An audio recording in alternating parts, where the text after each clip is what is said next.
नमस्कार, मी राहुल कुलकर्णी. एबीपी माझामध्ये जगभरातल्या सर्व प्रेक्षकांचं स्वागत आहे. काहीच मिनिटापूर्वी सर्वोच्च न्यायालयातली आजची घडामोड संपलेली आहे आणि 11 जुलैला पुन्हा या प्रकरणावरती सुनावणी होईल.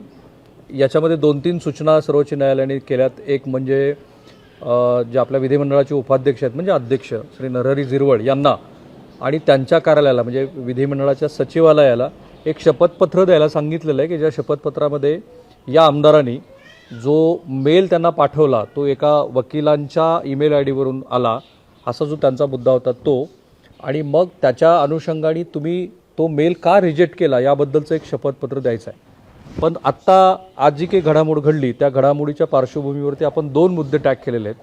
एक म्हणजे आजच्या घडामोडीमुळं श्री उद्धव ठाकरे सरकारसमोरचे जे पर्याय आहेत ते कमी झालेले आहेत, कमी संपलेत असं बिलकुल म्हणणार नाही.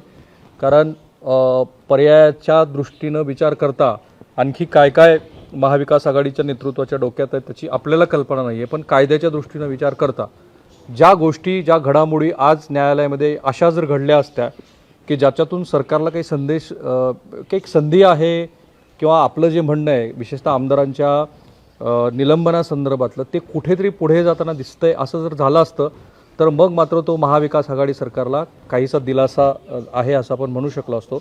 पण आज माझ्या मते 3 महत्त्वाच्या गोष्टी घडल्यात की ज्या 3 महत्त्वाच्या गोष्टी असं सांगतायत की उद्धव ठाकरे सरकारसमोरचे जे पर्याय आहेत ते हळूहळू कमी होत चाललेले आहेत. एक म्हणजे काल श्री सामंत हे उद्धव ठाकरे यांच्या भाषणानंतर बंडखोर आमदारांच्या कार्यालयावरती आणि त्यांच्या आस्थापनावरती काही शिवसैनिकांनी केलेल्या हल्ल्यानंतर सुद्धा ते शिंदे गटाला जाऊन मिळाले. याचा अर्थ असा की शिवसेनेकडनं पूर्वीच्या पद्धतीनं म्हणजे रस्त्यावरती आक्रमक पद्धतीची आंदोलनं किंवा भावनिक आंदोलन याच्यावरती पुन्हा आमदारांना परत बोलवण्याचे जे प्रयत्न सुरू होते, तो जो एक दबाव क्रिएट करण्याचा प्रयत्न सुरू होता तो कुठेही फलद्रूप होताना दिसत नाही. म्हणजे सामंत यांचं जाणं हे सिग्निफिकंट आहे आजच्या कोर्ट प्रोसिडिंगच्या पार्श्वभूमीवरती. कारण आत्ता जो आकडा तिकडे शिंदे गटाकडं तयार झालेला आहे त्या आकड्याप्रमाणे हे आमदार तर परत येणे नाही. आता मुद्दा असा होता की आजच्या प्रोसिडिंगमध्ये, कारण आज आपण सगळेच महाराष्ट्रातले जे सुजाण प्रेक्षक आहेत ते या कोर्टातल्या प्रोसिडिंगकडे लक्ष ठेवून होते. माझ्या मते 2-3 महत्त्वाच्या गोष्टी या उद्धव ठाकरे सरकारच्या विरोधात गेलेल्या आहेत. एक, उपाध्यक्षांच्या अधिकारात त्यांनी जे काही निर्णय घेतलेले आहेत त्याचं ज्युडिशियल स्क्रुटिनी होऊ शकते का, त्या निर्णयांना न्यायालयामध्ये आव्हान देता येऊ शकतं का, हा जो मूलभूत प्रश्न होता. खरं म्हणजे याचा पूर्वीच न्यायालयानं निवाडा दिलेला आहे ज्याचे आपण सायटेशन्स म्हणतो, ज्याचे संदर्भ श्री एकनाथ शिंदे यांची आजची जी आपण सकाळी जी 167 पानाची पिटिशन बघितली ही ती पिटिशन आहे मूळची. त्या पिटिशनमध्येच त्याचा संदर्भ देण्यात आलेला होता की अरुणाचलमध्ये तिथल्या उपाध्यक्षाच्या निर्णयाच्या संदर्भामध्ये जेव्हा हाच प्रश्न सर्वोच्च न्यायालयामध्ये विचारला गेला तेव्हा सर्वोच्च न्यायालयानं in the behest of Indian constitution म्हणजे भारतीय राज्यघटनेच्या अंतर्गत असलेल्या गोष्टीला लक्षात घेऊन सर्वोच्च न्यायालयाला असं करता येतं असं म्हटलेलं होतं. आणि आजसुद्धा नरहरी झिरवळ यांच्या संदर्भातले त्यांचे जे डिफेन्स लॉयर होते, कारण पिटिशन ही एकनाथ शिंदे यांच्याकडनं 7 जणांच्या विरोधातली होती ज्याच्यामध्ये केंद्र सरकार पण अर्थातच आहे.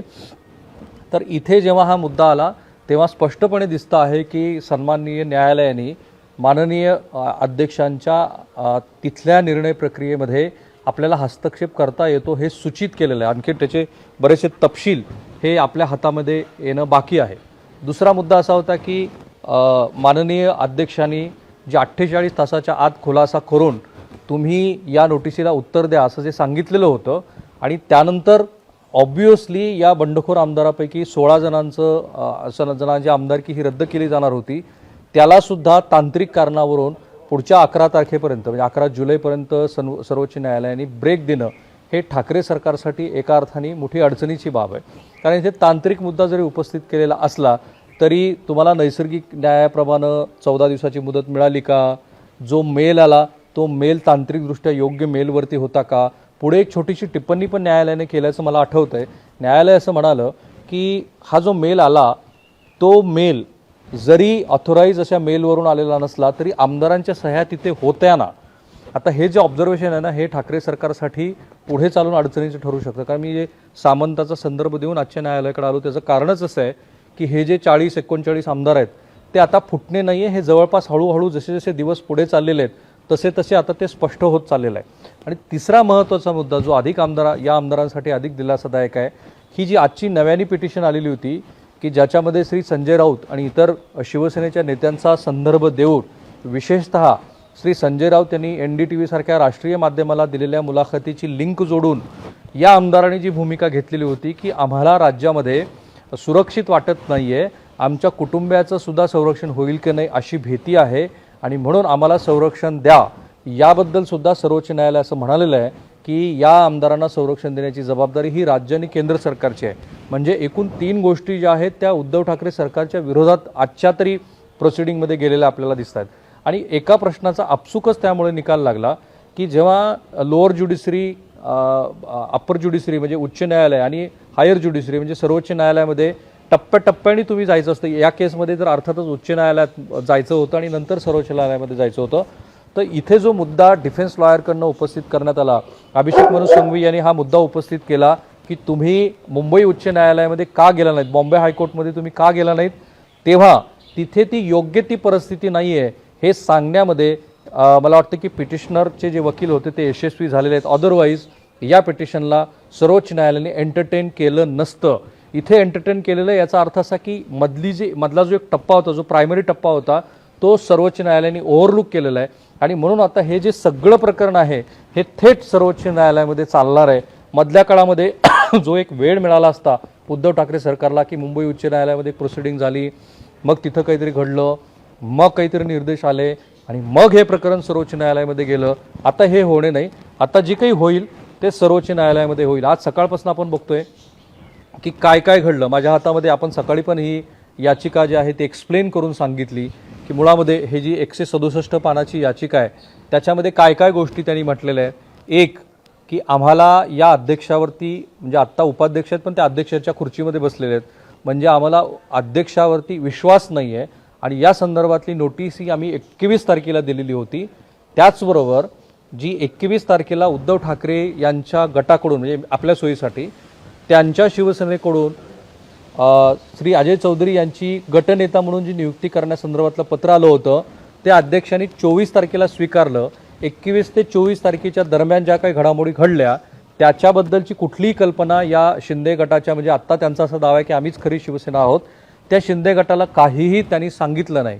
आणि आमच्या विरोधामध्ये जी अपात्रतेच्या नोटिशीच्या अनुषंगाने कारवाई सुरू केलेली आहे ती बेकायदेशीर आहे. कारण आम्हीच 21 तारखेला माननीय अध्यक्षांच्या विरोधामध्ये अविश्वास ठरावाची नोटीस दिलेली आहे. आता याच्यावरतीच न्यायालयामध्ये सुरुवातीला आर्ग्युमेंट सुरू झाली ती पिटिशनरच्या बाजूनी. पिटिशनरचं म्हणणं सगळं न्यायालयाने ऐकून घेतल्यानंतर अभिषेक मनु सिंघवी उपाध्यक्षांचे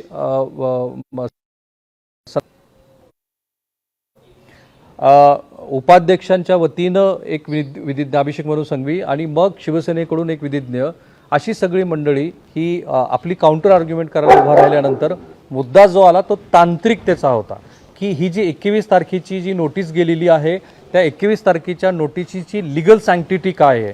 कारण विधिमंडळामध्ये आमदारांचं जे अधिकृत ईमेल अकाउंट असतं त्याच्यावरून ती मेल गेलाय की नाही. तर आता हे पहिल्यांदा स्पष्ट होत आहे की हा जो मेल गेलेला आहे ज्याच्यामध्ये श्री नरहरी झिरवळ यांच्यावरती 34 आमदारांनी, ज्याच्यामध्ये मला वाटतं काही अपक्ष पण आहेत, या आमदारांनी अविश्वास व्यक्त केला. खरं म्हणजे अध्यक्षावरती अविश्वास व्यक्त करण्यासाठी 29 आमदारांच्या सह्या लागतात, त्याच्यापेक्षा अधिकच्या सह्या त्या होत्या. फक्त जो मुद्दा लिगल सँक्टिटी काय होती की हा अधिकृत ईमेल आय डीवरून आलेला मेल आहे की नाही याच्यावरती न्यायालय म्हणालं की we have to come here, आता आम्हीच त्याच्यामध्ये येतो. आणि मग त्यांनी सांगितलं की ते जे काही डॉक्युमेंट आहे ज्याच्यावरती, कारण याच्यामध्ये एक टिप्पणी पण न्यायालयाने अशी केली की ज्यांच्या विरोधामध्ये अविश्वासाचा ठराव आलेला आहे ते स्वतःच कसा काय आक्षेप जो अविश्वासाच्या ठरावाची नोटीस आहे ते फेटाळू शकतात, हे फार इंडिकेटिव्ह होतं. आणि मग पुन्हा न्यायालय असं म्हणाले की तुम्ही आम्हाला या संदर्भातले जे सगळी कागदपत्रं आहेत ती कागदपत्रं तुम्ही आम्हाला द्या आणि त्या कागदपत्राची आम्ही पडताळणी करू. याची जी मुदत आहे ती त्यांना 5 दिवसाची देण्यात आलेली आहे. आणि मग या 5 दिवसाच्या मुदतीबरोबरच हे शपथपत्रसुद्धा विधिमंडळ सचिवालय आणि नरहरी झिरवळ उपाध्यक्ष या दोघांना द्यायचं आहे. त्याबरोबरच राज्याचे जे पोलीस महानिदेशक आहेत त्यांना राज्याच्या मला वाटतं होम सेक्रेटरींना सुद्धा या संदर्भातलं शपथपत्र द्यायला सांगितलेलं आहे. क्रोनॉलॉजीनं जर आपण बघितलं तर सुरुवात कशी झाली बघा. उच्च न्यायालयामध्ये दोन गोष्टीवरती चर्चा झाली. एक म्हणजे 2016 सालचं जे जजमेंट आलं होतं अरुणाचल प्रदेशमधल्या एका राजकीय तिढ्यासंदर्भात, तेव्हाही अध्यक्षांच्या अधिकाराबद्दल चर्चा झाली की या अध्यक्षांना ते अधिकार आहेत की नाही. खरं म्हणजे 2016चं जे प्रेसिडेंट होतं ते प्रेसिडेंट तेव्हा सेट झालेलं होतं आणि तेव्हाच सर्वोच्च न्यायालयाने हे स्पष्ट केलं होतं की अध्यक्षांच्या अधिकाराबद्दल सर्वोच्च न्यायालयामध्ये जरूर चर्चा करता येते, फ्लोअरवरच्या गोष्टीबद्दल नाही. पण भारतीय राज्यघटनेला अनुसरून असलेली जी गोष्ट आहे त्याच्याबद्दल चर्चा करता येऊ शकते. पण इथे अभिषेक मनु संघवी आणि शिवसेनेच्या वकिलांनी 1992 सालचं एक जजमेंट सर्वोच्च न्यायालयामध्ये दिलं. त्याच्यामध्ये सुप्रीम कोर्टची रुलिंग अशी होती की the Supreme Court in the Kihoto Hollohan versus Zachillhu and others has said that the judicial review can not be available at the stage prior to the making of the decision by the speaker oblique chairman.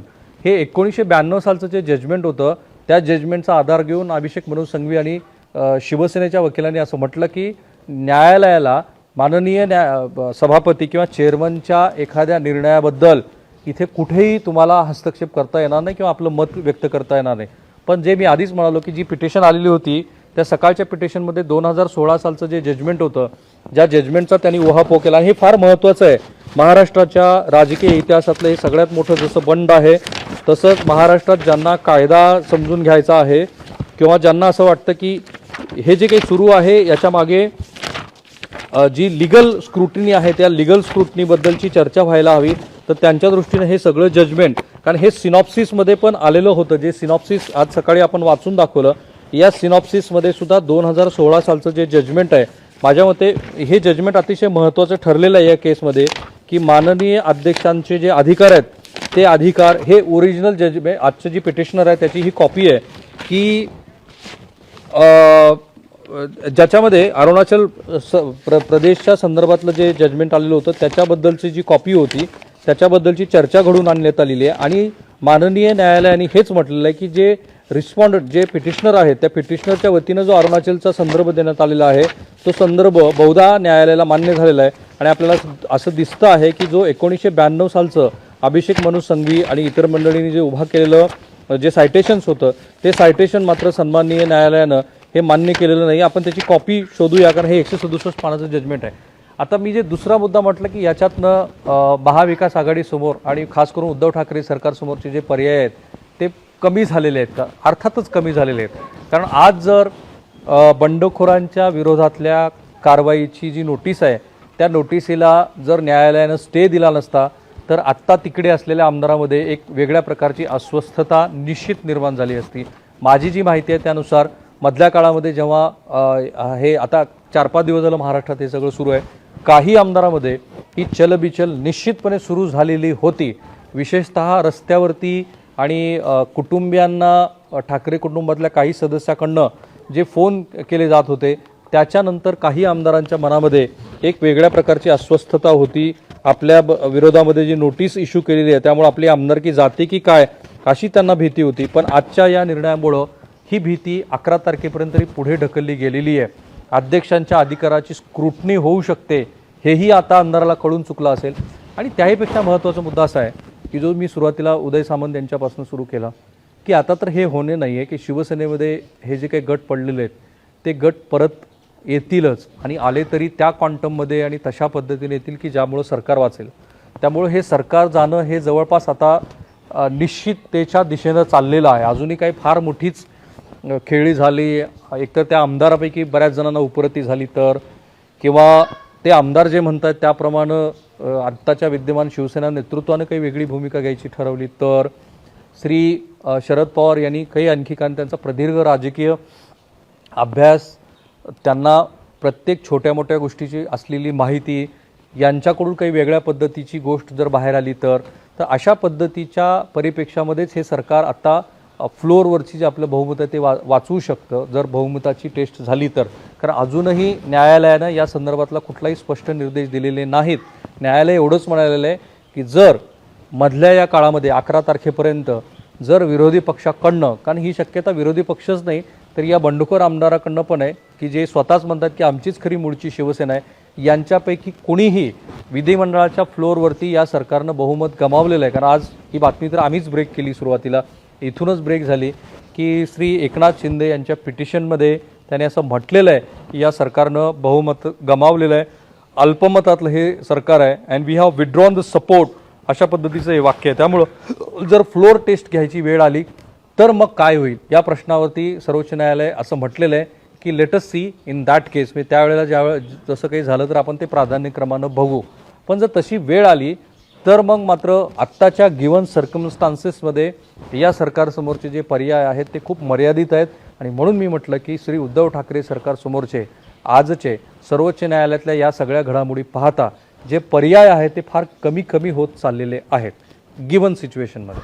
So थांबूया आपण इथे. एखादी राजकीय, एखादी कायदेशीर, एखादी न्यायालयीन जर घटना घडली तर त्याचं तत्काळ विश्लेषण करत असताना काही छोट्या मोठ्या तांत्रिक गोष्टी सुटून जाऊ शकतात, पण महाराष्ट्रातले प्रेक्षक ही गोष्ट समजून घेतात. तुम्हाला आमचा हा जो मधल्या वेळीचा जो प्रयोग आहे तो आवडताना दिसतो आहे. हा ऑब्जेक्टिव्हच आहे. निष्पक्षपणे महाराष्ट्रातल्या प्रत्येक राजकीय, सामाजिक, आर्थिक घडामोडीकडे बघण्याची पूर्वी कधी नव्हती कदाचित. कारण आत्ता जे समाजजीवन बदललं आहे, जे पॉलिटिकल ॲटमॉस्फिअर महाराष्ट्रात तयार झालेलं आहे त्याच्यातून तर असं दिसतं आहे की त्याची फार नितांत गरज आहे महाराष्ट्राला. सो थांबूया आपण इथे. तुम्हाला आमचा हा जो प्रयत्न आहे तो कसा वाटतो तो जरूर कळवा. माझं आणि ABP माझाचे जेवढे म्हणून सोशल मीडिया अकाउंट्स आहेत ते फॉलो करायला लागा. ABP माझा, उघडा डोळे बघा नीट.